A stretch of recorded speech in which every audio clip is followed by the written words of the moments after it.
Hello everyone, this is Sana Parveen here. तो ये हमने जो सीरीज स्टार्ट की है उसका हम कंटिन्यूएशन कर रहे हैं।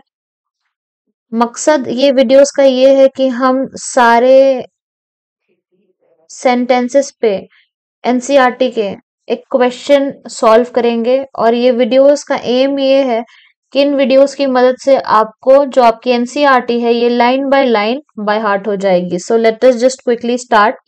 कुछ टॉपिक्स पे हम वीडियोस ऑलरेडी बना चुके हैं, तो वो सीरीज यहाँ से आगे हम कंटिन्यू कर रहे हैं। ओके, सो द फॉर्मेट और the sequence that we are going to follow is, मैं क्वेश्चन पढ़ूंगी, मैं ऑप्शंस पढ़ूंगी, आपको वीडियो को पॉज करके आंसर देना होगा and at the end of the video आपको ये एनालाइज करना पड़ेगा कि आपकी तैयारी कितनी हुई है, आपके कितने आंसर्स सही आ रहे हैं और कितने आंसर्स गलत आ रहे हैं। So let us just quickly see question number 1। Question 1.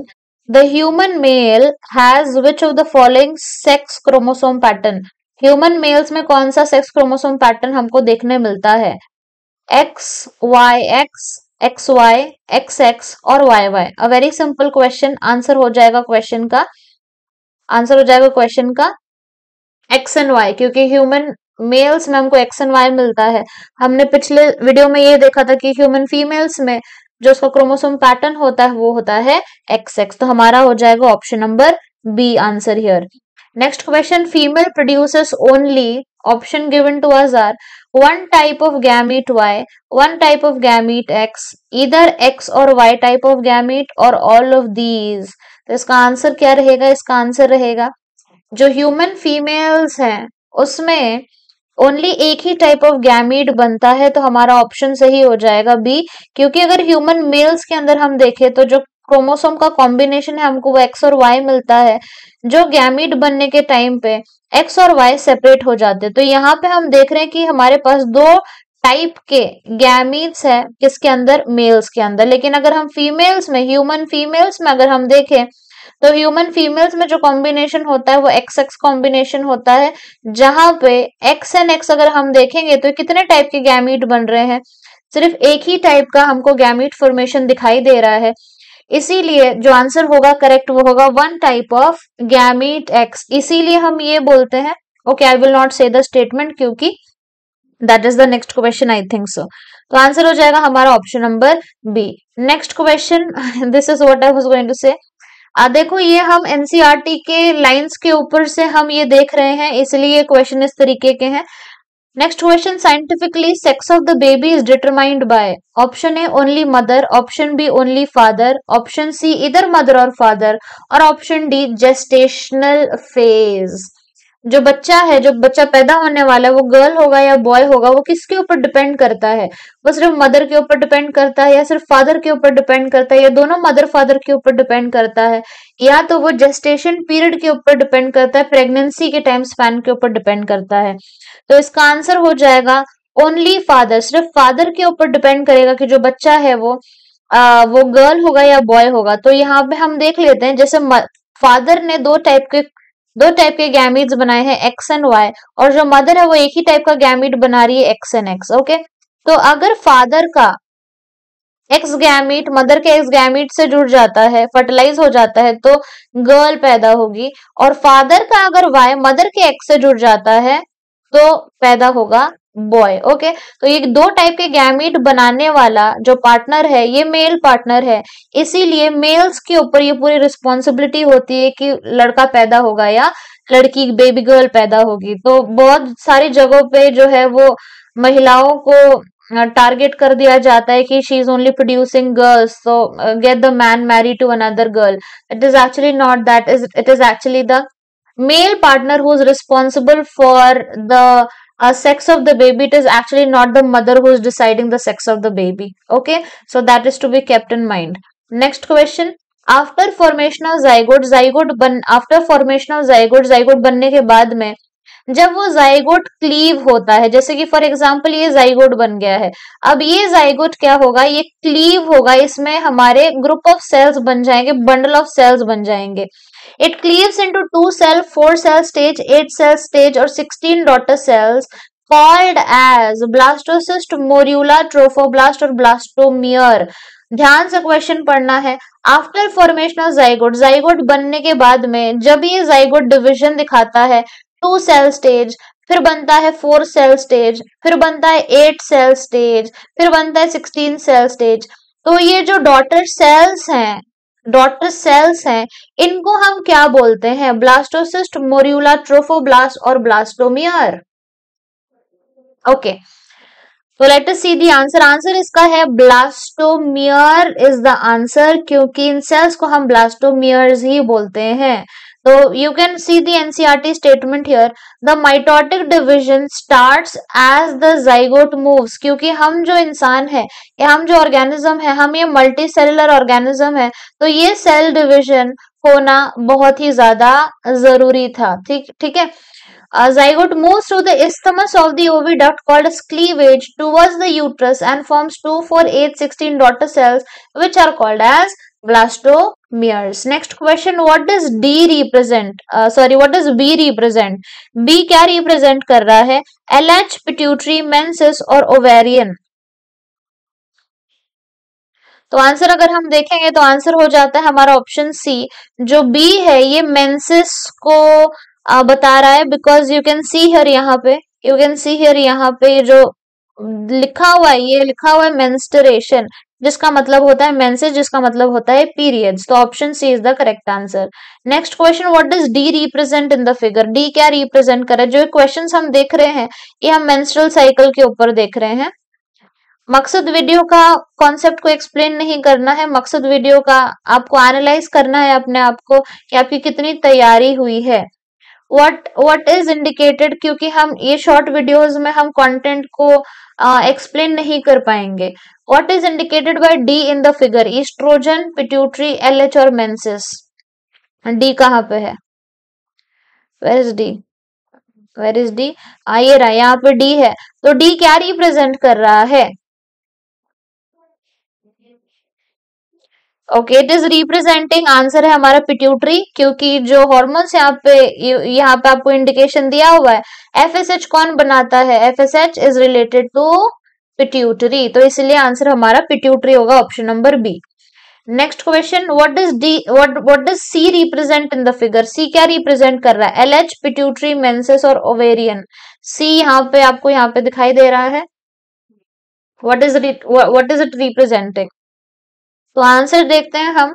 सी रिप्रेजेंट कर रहा है एलएच हार्मोन, क्योंकि जब एलएच सर्ज करेगा तभी यहाँ पे you can see the process, ovulation होगा। एलएच सर्ज से ही ओव्यूलेशन होता है। तो एक हार्मोन अगर एफएसएच लिख दिया है, दूसरा हार्मोन ऑब्वियसली कौन सा हो जाएगा? एलएच हो जाएगा। तो आंसर हमारा होगा option number A. Next question, what is indicated by A in the figure? A क्या रिप्रेजेंट कर रहा है? ईस्ट्रोजन, मेंसेस, पिट्यूटरी और प्रोजेस्टेरोन।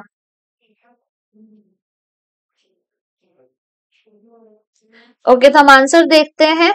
ये रिप्रेजेंट कर रहा है ईस्ट्रोजन, क्योंकि एक यहाँ पे मतलब प्रोजेस्टेरोन है, तो दूसरा हार्मोन क्या होगा? ईस्ट्रोजन होगा। तो option A is the correct answer. Oh great. अब यहाँ पे हम ये देख लेते हैं जो मेंस्ट्रुअल साइकिल का डायग्राम है एनसीईआरटी के अंदर, वो हम देख लेते हैं। जैसे हमने एक ऑप्शन में देखा था, पिट्यूटरी के लेवल के हार्मोन्स, जब मेंस्ट्रुअल साइकिल होता है तब अलग अलग बॉडी के जगहों पे चेंजेस हमको दिखाई देते हैं। तो जो पहला चेंज है वो तो हमको यूट्रस के एंडोमेट्रियम में चेंज दिखाई देगा। जब मेंसेस होंगे तो वो यूट्रस का एंडोमेट्रियम क्या हो जाएगा? टूट के गिर जाएगा, yes, in the form of blood. तो यहाँ पे हमको दिखाया गया है कि यूट्रस में चेंजेस हो रहे हैं, यूट्रस में चेंजेस होते हैं, फिर ओवरी में चेंजेस होते हैं, ओवरी के इवेंट्स में चेंजेस होते हैं, ओवरी के हार्मोन जो वो प्रोड्यूस कर रहा है उसके लेवल में चेंजेस होते हैं। तो आप देख सकते हैं यहाँ पे जो ओवरी के हार्मोन्स है ये पिट्यूटरी के लेवल में चेंजेस हो रहे हैं, पिट्यूटरी के लेवल में चेंजेस हो रहे हैं, ईस्ट्रोजन के लेवल में चेंजेस हो रहे हैं। ईस्ट्रोजन 2 बार कर्व दिखा रहा है हमको। उसके बाद ओवेरियन इवेंट्स, यहाँ पे हम ओवेरियन इवेंट्स मतलब जो फॉलिकल्स किस तरीके से डेवलप हो रहे हैं, फिर ओव्यूलेशन होने के बाद कैसे प्रोसीजर आगे चला जाता है। और हम यहाँ पे ये देख रहे हैं कि पिट्यूटरी के हार्मोन लेवल्स में क्या चेंजेस है, एफएसएच और एलएच में क्या चेंजेस आ रहे हैं। तो मेंस्ट्रुअल साइकिल में अलग अलग टाइम पे चेंजेस हमको दिखाई देते हैं अलग अलग जगह पे। ये कौन कौन सी जगह है? पिट्यूटरी में हार्मोनल चेंजेस हैं, ओवरी में हार्मोनल चेंजेस हैं, और ओवरी के फॉलिकल्स में चेंजेस हैं, और यूट्रस के एंडोमेट्रियम में भी हमको चेंजेस दिखाई देते हैं। और अलग अलग फेजेस होते हैं मेंस्ट्रुअल साइकिल में। एक जो उसका फेज है मेंस्ट्रुएशन, उसको हम बोल रहे हैं जहाँ पे पीरियड्स हो रहे हैं, मेंसेस हो रहे हैं। उसके बाद जो नेक्स्ट फेज आता है वो होता है फॉलिकुलर फेज और प्रोलिफरेटिव फेज। उसके बाद ल्यूटियल और सिक्रीटरी फेज आता है। उसके बाद जो है वो नेक्स्ट साइकिल वापस से मेंस्ट्रुएशन स्टार्ट हो जाएगी। तो एनसीईआरटी के डायग्राम्स बहुत इंपॉर्टेंट होते हैं। द एम्ब्रियो विथ 2^3 और 4:2 blastomeres is known as blastocyst, morula, trophoblast और जाइगोट। इसको हम क्या बोलते हैं? ओके क्या बोलेंगे? It is called as morula because 2:3 अगर आप कैलकुलेट करोगे, 4:2 अगर आप कैलकुलेट करोगे तो आंसर क्या आ जाएगा? आंसर आएगा 8 to 16 ब्लास्टोमियर्स जब रहेंगे, 8 to 16 ब्लास्टोमियर्स जब रहेंगे, उस स्टेज को हम बोलेंगे मोरियूला का स्टेज है। मोरियूला जो वर्ड है ये मलबरी से लिया जाता है क्योंकि जो अपीयरेंस इसका है वो शहतूत या मलबरी के जैसे हमको दिखाई देता है। तो आंसर हमारा मोरियूला हो जाएगा, morula. Next question, morula divides and transforms into. जो मोरियूला है, देखो पहले जाइगोट था, फिर वो मोरियूला बन गया। हम सारे स्टेजेस नहीं देख रहे हैं। फिर मोरियूला के बाद में वो किस में ट्रांसफॉर्म हो जाता है, वो किसका रूप ले लेता है? Inner cell mass, blastocyst, trophoblast और blastomere. Morula divides and transforms into what? Morula divides and transforms into what?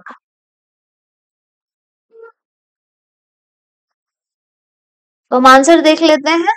Answer है इसका, ओ आंसर इसका है blastocyst is the next stage of it. फिर होगा मतलब ब्लास्टोलेशन, फिर होगा गैस्ट्रोलेशन। तो मोरियूला के बाद वो किस में कन्वर्ट हो रहा है? ब्लास्टोसिस्ट में कन्वर्ट हो रहा है। The morula continues to divide and transforms into blastocyst.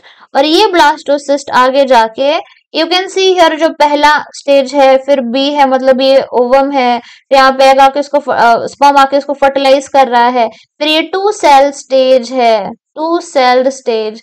उसके बाद ये 4 सेल्ड स्टेज है। फिर यहाँ पे 1 2 3 4 5 6 7 8 सेल्ड स्टेज है। यहाँ पे ये मोरियूला बन गया है। मोरियूला के बाद में क्या बन रहा है? ब्लास्टूला बन रहा है। और ये ब्लास्टूला जाके यूटरस के लाइनिंग में इम्प्लांट हो जाता है। तो ये यू कैन सी हियर ई के बाद एफ है, एफ के बाद ब्लास्टोसिस्ट आ रहा है, मतलब मोरियूला। मतलब हमको जो ध्यान देना है वो हमको मोरियूला के बाद बनने वाला है blastocyst. So morula continues to divide and transforms into blastocyst. Next question, the outer layer of blastocyst is known as zona pellucida, trophoblast, blastomere और कोरोना रेडिएटा। इसको हम क्या बोलते हैं? ओके थोड़ा इसको हम एक्सप्लेन कर देंगे। जैसे कि मोरियूला में हमने 8 सेल स्टेज देखा था, ऐसे बंच ऑफ सेल्स थे, ये मोरियूला हो गया था। जब ये ब्लास्टूला बनता है तो इसमें कुछ एक रीअरेंजमेंट हमको दिखाई देने लगता है। एक आउटर लेयर होगी सेल्स की। वही हमको पूछा है कि if I am drawing here blastocyst, अगर मैंने यहाँ पे ब्लास्टोसिस्ट ड्रॉ कर दिया है, ये मेरा मोरियूला है, ये ब्लास्टोसिस्ट है, तो ब्लास्टोसिस्ट की एक बाहरी लेयर हमको दिखाई दे रही है जिसको हम बोल रहे हैं आउटर लेयर ऑफ ब्लास्टोसिस्ट। हमने इसको आउटर इसीलिए बोला है क्योंकि यहाँ पे इनर लेयर ऑफ सेल्स भी पाए जाते हैं, इनर लेयर ऑफ सेल्स भी पाए जाते हैं। तो हमारा सवाल यहाँ पे ये है कि जो आउटर लेयर है इसको हम क्या बोलते हैं, किस नाम से आउटर लेयर जाना जाता है? तो आंसर हम देख लेते हैं। जो आउटर लेयर है इसको हम ट्रोफोब्लास्ट बोलेंगे, ट्रोफोब्लास्ट के नाम से ये जाना जाता है। ठीक है, so the blastomeres in the blastocyst, ये जो ब्लास्टोमियर, बहुत बच्चों को ब्लास्टोमियर नहीं पता होता है। ब्लास्टोमियर कुछ नहीं है, ये सेल्स हैं जिसको हम ब्लास्टोमियर्स बोल रहे हैं। ठीक है, तो ये सेल्स अपने आप को अरेंज कर रहे हैं, एक अंदर की लेयर में और एक बाहर की लेयर में। The blastomeres, that is the cells of the blastocyst, are arranged into an outer layer called as trophoblast. Next question, which layer of blastocyst gets attached to the endometrium during implantation? I will take you back to the structure that we were looking at. I will try to zoom it in. यहाँ पे आप देख सकते हैं कि ये uterus की line है और यहाँ पे ब्लास्टोसिस्ट अटैच हुआ है, इम्प्लांट हुआ है। तो हमको ये पूछा है कि ब्लास्टोसिस्ट की कौन सी लेयर है जो जाके यूट्रस के एंडोमेट्रियम में चिपक जाती है। तो I am going to draw it for you. ये रहा हमारा यूट्राइन वॉल, ये यूटरस हो गया इसका, ये यूट्रस की वॉल है, ऐसे होता है ना। चलो मैंने पूरा ये बना दिया, ऊपर नहीं बनाएंगे, मैं तो क्वेश्चन नहीं दिखाई देगा। हाँ, तो ये एंडोमेट्रियम है, एंडोमेट्रियम। अब ये जो एंडोमेट्रियम है इसमें ब्लास्टोसिस्ट जाके ब्लास्टोसिस्ट जाके इम्प्लांट हो जाता है। तो हम ड्रॉइंग इट लिटिल बिग, ये ब्लास्टोसिस्ट जाके इसमें इम्प्लांट हो गया। ठीक है, तो हमको ये पूछा गया है कि ब्लास्टोसिस्ट का कौन सा वाला पार्ट जाके इम्प्लांट होगा, कौन सा वाला पार्ट जाके इम्प्लांट होगा, trophoblast, blastomere, inner cell mass और मोर्यूला। तो हमने क्या बताया था कि देखो जो ब्लास्टोसिस्ट होता है उसकी एक बाहर की एक लेयर होती है जिसको हम क्या बोलते हैं, ट्रोफोब्लास्ट बोलते हैं, ट्रोफोब्लास्ट बोलते हैं। और अंदर कुछ सेल्स बैठे हुए होते हैं जिसको हम बोलते हैं इनर सेल मास, इसको हम क्या बोलते हैं, इनर सेल मास। और जो मैंने पूरा स्ट्रक्चर बनाया है, इस पूरे स्ट्रक्चर का नाम क्या है, ब्लास्टोसिस्ट। तो ब्लास्टोसिस्ट का कौन सा वाला पार्ट जाके जुड़ रहा है, इनर सेल मास थोड़ी ना जुड़ रहा है, इनर सेल मास तो मतलब अंदर की तरफ है, तो क्या जाके जुड़ेगा बाहर का layer, that is trophoblast. You can सी है ट्रोफोब्लास्ट, ये है ट्रोफोब्लास्ट। तो आंसर हमारा सही क्या हो जाएगा, ट्रोफोब्लास्ट, ऑप्शन नंबर ए।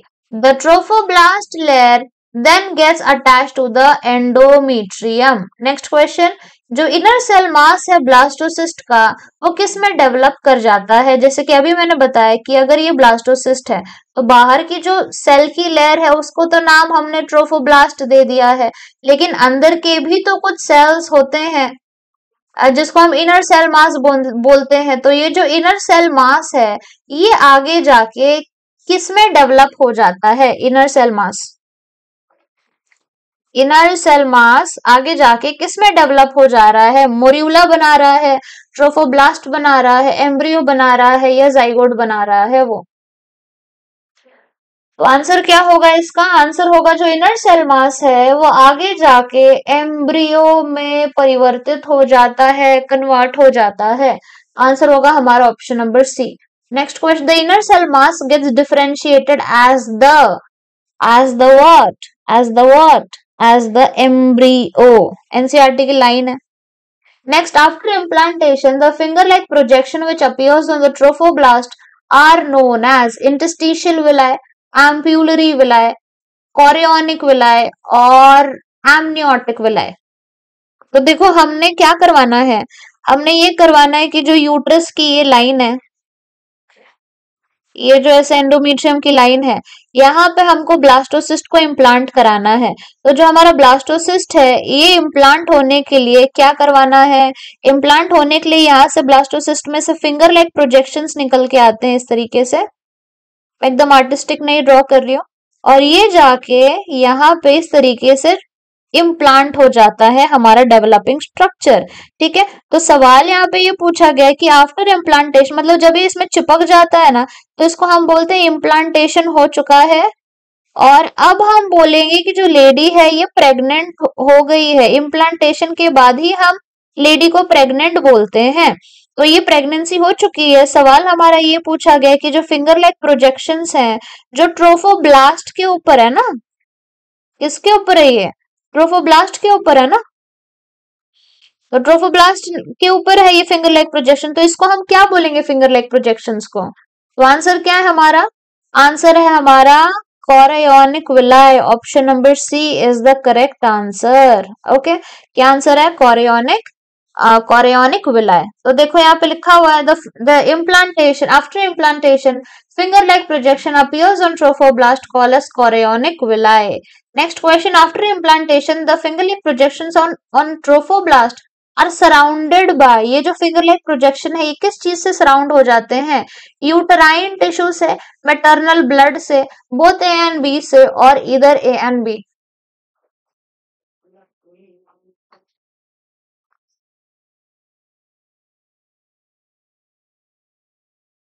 आंसर क्या होगा? अभी मैंने बताया कि मतलब देखो ना, ये मदर की बॉडी है ना, ये मदर की बॉडी है, ये एंडोमेट्रियम है। तो जब ये इंटरडिजिटेट होगा किसके साथ? कोरियोनिक विलाय के साथ में। तो ये किस किस से सराउंडेड रहेगा? ये मदर के यूट्रस के टिश्यू से सराउंड हो रहा है ना। ये क्या है? किसके अंदर है ये स्ट्रक्चर जो मैंने रेड में बनाया, ये मदर का क्या है? ये मदर का यूटरस है ना, मदर का यूट्रस है। ठीक है, तो ये जो मदर का जो यूट्रस है ये सराउंड कर रहा है ना, मदर की यूट्रस का टिश्यू सराउंड कर रहा है किसको? Finger like projections on the trophoblast. जो मैंने ब्लैक में ड्रॉ किया है, ये मैंने ट्रोफोब्लास्ट ड्रॉ किया है। मतलब ये हमारा स्ट्रक्चर है, डेवलपिंग स्ट्रक्चर है ये हमारा। तो ट्रोफोब्लास्ट, यहाँ पे जो ट्रोफोब्लास्ट पे फिंगर लाइक प्रोजेक्शन विलाय निकल रहा है, ये यूट्राइन टिश्यू से भी सराउंडेड है और मैटरनल ब्लड से भी सराउंडेड है। तो हमारा आंसर क्या हो जाएगा? हमारा आंसर हो जाएगा option number C, both A and B. देखो यहाँ पे गिवन एनसीईआरटी का statement, after implantation finger like projections appear on the trophoblast called as chorionic villi, which is surrounded by the uterine tissue and the maternal blood। दोनों भी चीजों से surround हुआ है। Next, the structural and functional unit between the fetus and the mother blood is known as inner cell, placenta, trophoblast, chorionic villi। तो जो foetus के और मदर के ब्लड के बीच का जो स्ट्रक्चरल एंड फंक्शनल यूनिट है, इसको हम क्या बोलेंगे? इसको हम बोलेंगे प्लासेंटा बोलेंगे। Okay, the chorionic विलाय and uterine tissue becomes interdigitated. इसका मतलब क्या है? इसका मतलब ये है कि ये यूट्राइन टिश्यू है और ये हमारा फिंगर लाइक प्रोजेक्शन जो कोरियोनिक विलाय है, ये इंटरडिजिटेट हो चुका है। ऐसे मतलब इसको, ये इंटरडिजिटेट हो चुका है। और इस कोरियोनिक विलाय को किस किस ने सराउंड कर लिया है? मदर के ब्लड ने और मदर के टिश्यू ने सराउंड कर लिया है। ठीक है, मदर के ब्लड ने और मदर के टिश्यू ने सराउंड कर लिया है। ठीक है, और ये एक स्ट्रक्चर अभी बनाएंगे जिसको हम क्या बोलेंगे? प्लेसेंटा बोलेंगे। ठीक है, next question, placenta does not perform which of the following function. Placenta जो एक स्ट्रक्चर बना है नया प्रेगनेंसी के टाइम पे, ये कौन कौन से फंक्शंस को परफॉर्म नहीं करता है? Try to answer the question.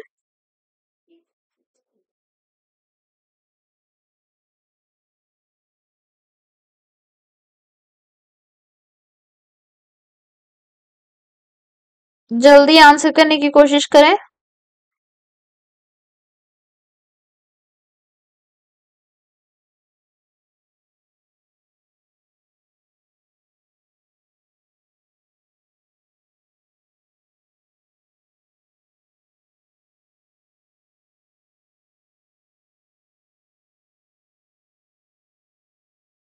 Okay, let us सी, देख लेते हैं। प्लेसेंटा कौन सा फंक्शन परफॉर्म नहीं करता है? ऑक्सीजन सप्लाई सप्लाई कर रहा है, एक्सक्रीटरी मटेरियल सप्लाई करता है, न्यूट्रिएंट रिमूव करता है कार्बन डाइऑक्साइड। कौन सा काम ये नहीं कर रहा है? ये ये काम नहीं करता। हमारा आंसर होगा option B, it will not supply the excretory material को सप्लाई नहीं करेगा, वो ऑक्सीजन सप्लाई करेगा, न्यूट्रिएंट सप्लाई करेगा, कार्बन डाइऑक्साइड सप्लाई करेगा। अब एनसीईआरटी का स्टेटमेंट देख लेते हैं। The placenta facilitates the supply of oxygen, yes, supply of nutrient, yes, removal of carbon dioxide, हाँ ये देखो यहाँ पे removal of carbon dioxide, yes, removal of carbon dioxide भी कर रहा है, और रिमूवल ऑफ एक्सक्रीटरी वेस्ट होना चाहिए था। इन्होंने क्या कर दिया है? वर्ड्स के साथ खेल लिया है, इन्होंने सप्लाई कर दिया है। सप्लाई के जगह पे क्या होना चाहिए था? रिमूवल होना चाहिए था। ठीक है, next question. The placenta is connected to embryo through dash cord, मतलब अभी इसमें ये सवाल दिया ही क्यों है? आंसर क्या है? Umbilical cord. Placenta is connected to the embryo through umbilical cord. Next question. Placenta also acts as a or an tissue, endocrine, exocrine, paracrine, mepacrine. जो प्लेसेंटा है ये और कैसा काम करता है? तो हम इसका देख लेते हैं आंसर है placenta is connected to the okay, ये हो गया ना, ये तो हो चुका है हमारा। हाँ, placenta also acts as a endocrine tissue. क्यों? क्योंकि प्लेसेंटा हॉर्मोन्स बनाने की कैपेसिटी रखता है, हॉर्मोन्स बनाएगा आगे जाके। Placenta also acts as an endocrine tissue. Which of the following hormone is released by placenta? Placenta कौन सा, अभी मैंने बताया था ना कुछ हार्मोन्स रिलीज करेगा, ऐसे कौन से हार्मोन है जो प्लेसेंटा रिलीज कर रहा है? प्रेगनेंसी के टाइम पे बन रहा है ना प्लेसेंटा, तो प्रेगनेंसी के टाइम पे हार्मोन रिलीज होगा। FSH, HCG, FSH, HCG placenta, और what am I reading? FSH, HCG, relaxin और LH। ओके, तो आंसर क्या हो जाएगा हमारा? देख ले, आंसर हो जाएगा HCG। इसको हम अभी डिटेल में देखते हैं एनसीईआरटी के स्टेटमेंट के साथ में। Placenta also acts as an endocrine tissue and produces several hormones like HCG, HPL। HCG का फुल फॉर्म है ह्यूमन कोरियोनिक गोनाडोट्रोपिन, HPL का फुल फॉर्म है ह्यूमन प्लेसेंटल लैक्टोजन, और ईस्ट्रोजन भी बना रहा है और प्रोजेस्टेरोन भी बना रहा है। You to remember this is an important piece of information. Learn by heart, learn by heart. ठीक है, क्या क्या लर्न करना है भाई? प्लेसेंटा कौन कौन से हॉर्मोन्स बनाता है? तो ये बना रहा है HCG, ये बना रहा है HPL, ये बना रहा है ईस्ट्रोजन, ये बना रहा है प्रोजेस्टेरोन। तो प्लेसेंटा ये सारे हॉर्मोन्स बना रहा है। Next question. रिलैक्सिन कौन सिक्रीट करता है? रिलैक्सिन एक हार्मोन है, ये कौन सिक्रीट कर रहा है? ओवरी, यूट्रस, सर्विक्स और ओविडक्ट, कौन सिक्रीट कर रहा है? ओके, क्वेश्चन 51 है हमारा ये वाला। चले, ओके ग्रेट। लास्ट 10 क्वेश्चन अभी हम करेंगे। ये जो हार्मोन है रिलैक्सिन, ये बनाता है ओवरी, ओवरी बना रहा है रिलैक्सिन। ठीक है, the hormone called relaxin is secreted by ovary. How many germinal layers does embryo consist of initially after implantation? This is one of my favourite questions. अभी एक मेरा अच्छा क्वेश्चन है, ये मेरा पसंदीदा क्वेश्चन है एक। How many germinal layers does embryo consist of initially after implantation? 3 layer, 2 layer, 4 layer, 5 layer. अगर आपको इसका आंसर सही आता है, मतलब आपने एनसीईआरटी अच्छे से पढ़ी है, मुबारक हो अगर आपका आंसर सही आएगा तो। देखें आंसर, रेडी है? देख लें, चलो देखते हैं। ये देखो, immediately after implantation the inner cell mass, मैंने बताया था अंदर के कुछ सेल्स होते हैं जिसको हम इनर सेल मास बोलते हैं, बाहर के कुछ सेल्स होते हैं जिसको हम ट्रोफोब्लास्ट बोलते हैं। यस, ओके, ऐसे ही था ना, यही था हमारा स्ट्रक्चर। तो जो अंदर वाला पार्ट है, अंदर वाला inner cell mass, inner cell mass आगे जाके एम्ब्रियो बना रहा है। The inner cell mass embryo differentiates into out, ये एम्ब्रियो आगे जाके दो हिस्सों में डिवाइड हो जाएगा, दो ये लेयर्स बना देगा। एक तो बाहरी लेयर, आउटर लेयर, जिसको हम बोलेंगे एक्टोडर्म, और एक आंतरिक, आंतरिक ही बोलते हैं ना, और एक अंदर की लेयर जिसको हम बोलते हैं एंडोडर्म। ठीक है, इनर सेल मास बना रहा है।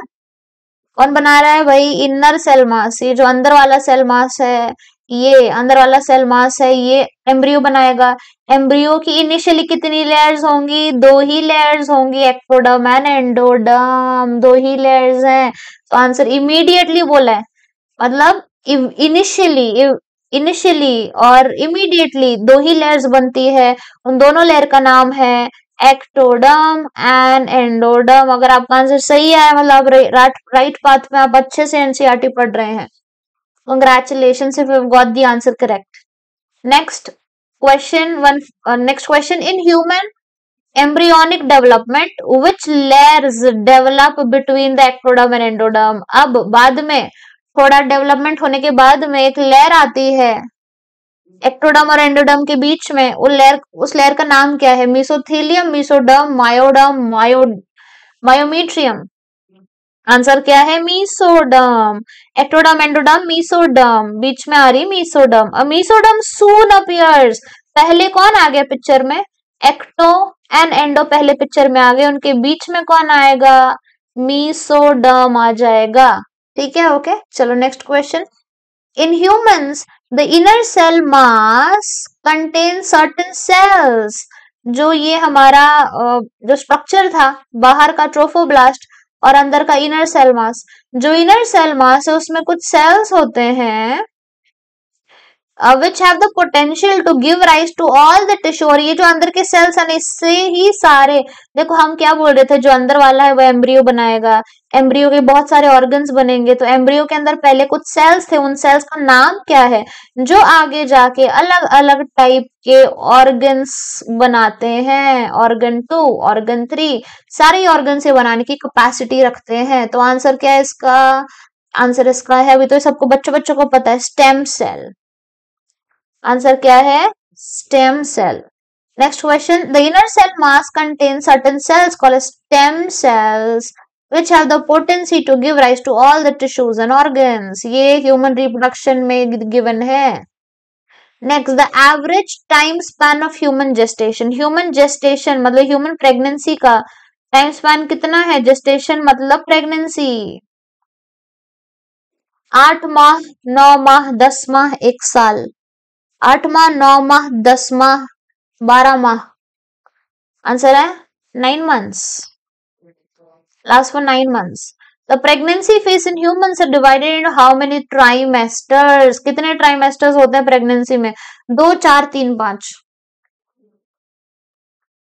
आंसर सही आपका, एकदम correct. 3 trimesters.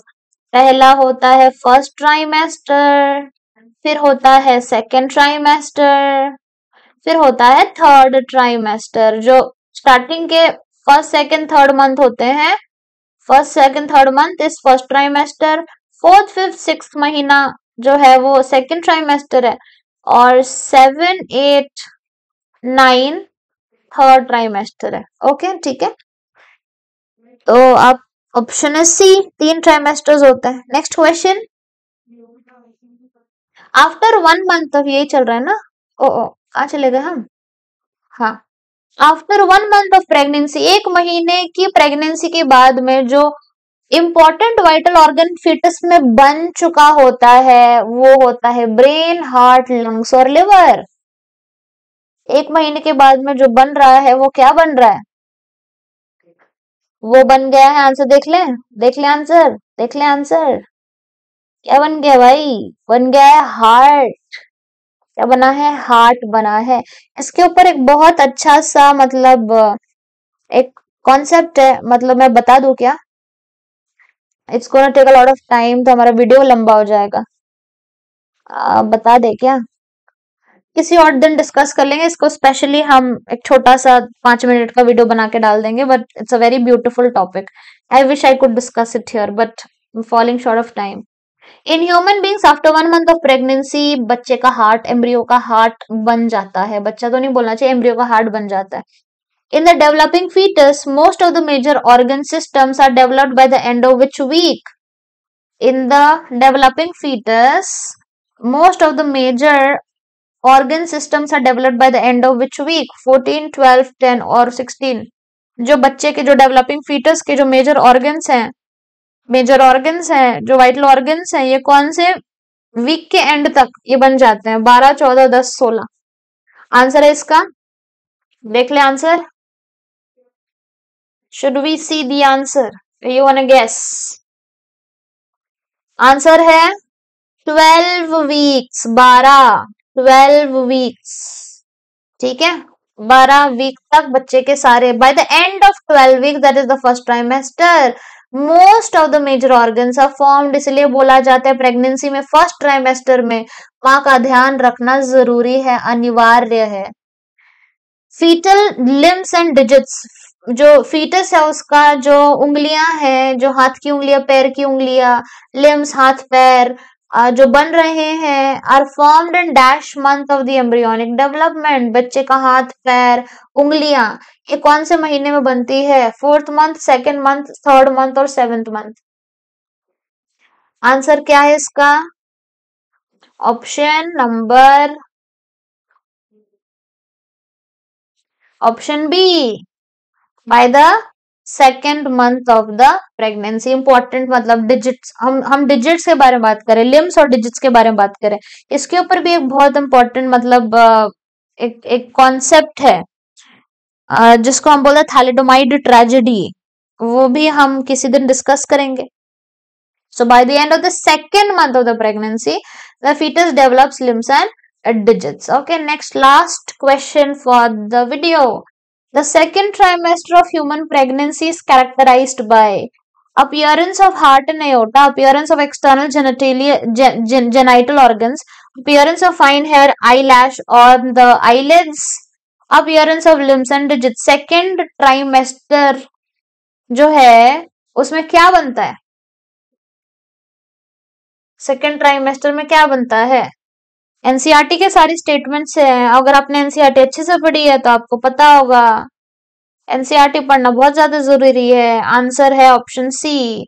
The 2nd trimester of human pregnancy is characterized by appearance of fine hair, eyelash on the eyelids. Option number C. By the end of about 24 weeks, end of the 2nd trimester, the body is covered with fine hair, eyelids separate and eyelashes are formed. So that was all for today's video. We're gonna see you in the next video. So keep sharing, keep watching, keep preparing, keep reading the NCERT. Bye bye everybody. Take care.